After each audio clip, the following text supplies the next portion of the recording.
May mga balita na nais umano kunin ng A to Z ang ilang programa ng ABS-CBN, maging ang ilan sa mga sikat na teleserye na gawa ng kapamilya.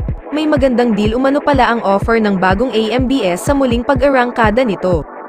Hindi pala nila ipinagbili ang mga gagawin nilang serye, hindi rin yun block time arrangement, ito ay di umano ay isang partnership deal. Sila ang gagawa ng produksyon lalungat kanila ang mga artista. Ilalabas naman iyon ng AMBS sa kanilang free TV channel at share sila sa kita. Malaki ang kaibahan niyan sa block time deal. Sa block time, binabayaran ng ABS-CBN ang total commercial minutes ng estasyon batay sa oras. Feelers pa lang but it's possible Villar might go for the jugular and get ABS-CBN to fill up his network's airtime, saad ng source. Dagdag pa ng source ng ulat, sinisikap ng kampo ng dating senador na timbangin kung interesado ba ang pamilya Lopez sa pakikipag-alyansa sa kanila dahil maaari itong paraan upang mailabas muli ang mga shows nila sa Channel 2 at Channel 16. Ayon sa ulat, nagpaabot di umano ng mensahe ang kampo ni Villar sa kampo ng mga Lopez para sa isang posibleng pagsasanib puwersa ng kanilang mga istasyon.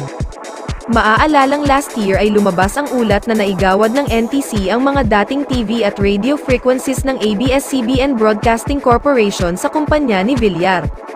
Kabilang sa mga naging bahagi ng pahayag ng NTC.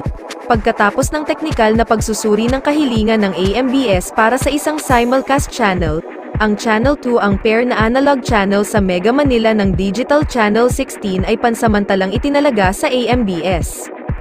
Ang pansamantalang pagtatalagang ito ay para sa mga layunin ng simulcast lamang, at hanggang sa naka-schedule na analog shut-off sa 2023, ipinagkaloob ang pansamantalang pagtatalaga upang matiyak ang serbisyo sa parehong mga gumagamit ng analog at digital na TV signal habang lumilipat ang bansa sa ganap na digital TV. May sumang-ayon at marami naman ang hindi pabor kung sakaling magkaroon ng partnership sa pagitan ng ABS-CBN at AMBS. Ayos na umano ang partnership nito sa TV5 at GMA Network at hindi na kailangan pa ang AMBS.